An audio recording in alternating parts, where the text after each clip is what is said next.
Chancellor, these figures, do they not show that you've run out of excuses? Well, it's a reminder that Britain faces a very difficult economic situation. We faced a particularly difficult situation last year. We've got problems at home with the debts built up over many years. We've also got problems abroad with our main export market, the Eurozone, in recession. And we can either run away from those problems or confront them, and I'm absolutely determined we confront those problems, we overcome them. Growth is the problem now. The growth is the problem now, isn't it?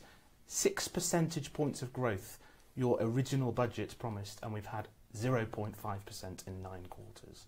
That's now a trend. That is now a reality. And you're still saying the same thing, whereas the British public suffering a flat economy. Well, what are the issues holding the British economy back?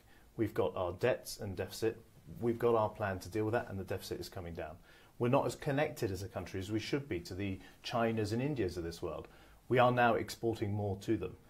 In the end, we've got to create a competitive environment for British businesses to win that global race, to create the jobs of the future.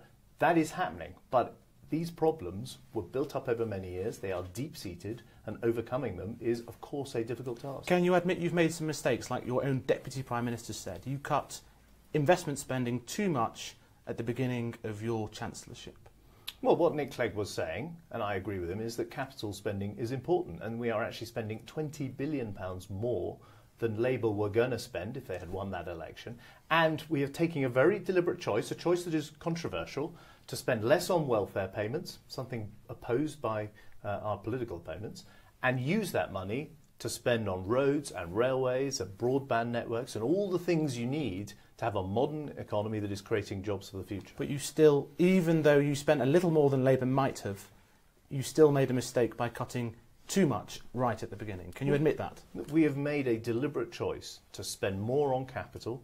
We're investing more in railways. More now, but right at the beginning, we're talking in the first 2 years of your chancellorship. We're investing more in the railways than since the Victorian times. We're spending more on roads than when it was much better economic times. There was more money going around. We've got the fastest rollout of broadband of anywhere in Europe. In the coming weeks, we're going to announce our plans for the high-speed 2 railway network into the north of England. So we are spending on the essential capital infrastructure, the economic infrastructure for our country's future. But that is not cost-free. The money has to come from somewhere. We can't go on borrowing, we can't go on adding to our debts in the way that got us into this mess. So we're having to take difficult choices on welfare. So we're absolutely making those choices, but they're the right choices for Britain's future. You're spending more on welfare now because the economy's not growing. I mean, the plan was you'd spend less on welfare. Every single metric seems to be going in the wrong way. Maybe the jobs market's okay, but on growth and on spending on welfare... Look, the deficit has come down by a quarter. We've made real cuts to the welfare budget. Controversial cuts that are fiercely debated in the country, but I think are the right ones because that's not where our money should be going at the moment. And yes, unemployment. This week, we saw unemployment fall again.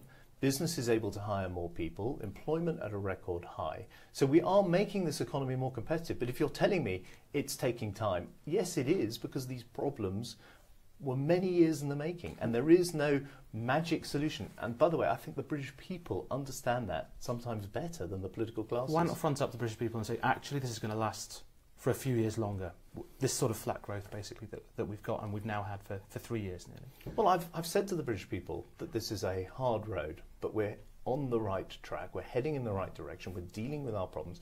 And I think the British people understand that, as I say, there's not some magic solution to Britain's problems. It requires hard work and perseverance and tackling these problems head on, and that is precisely what I'm determined to do. So why have you added to the uncertainty with this European referendum? Are you going to campaign for Britain to stay in the European Union? Are you going to vote for Britain to stay in the European Union? No, I want Britain to stay in a reformed European Union, a European Union which helps this continent create jobs and offer careers to young people rather than stifle business and competition.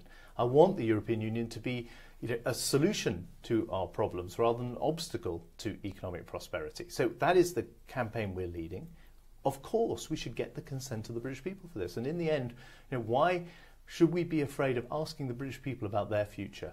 I'm absolutely clear we're right to ask the British people. And by the way, the business reaction, both at home and indeed abroad, has been much more positive than people expected, because businesses are on the front line of the European bureaucracy on the front line of institutions that are not delivering for them. Just lastly, a triple dip is not the record you wanted to make as Chancellor. It looks like it's happening now. You're the triple dip Chancellor. No, I'm the Chancellor, dealing with the problems I inherited from the last government, but confronting those problems head on. And everything I do is to get the British economy moving forward, creating jobs and overcoming those deep-seated problems built up over many years. Thank you, Chancellor. Thank you.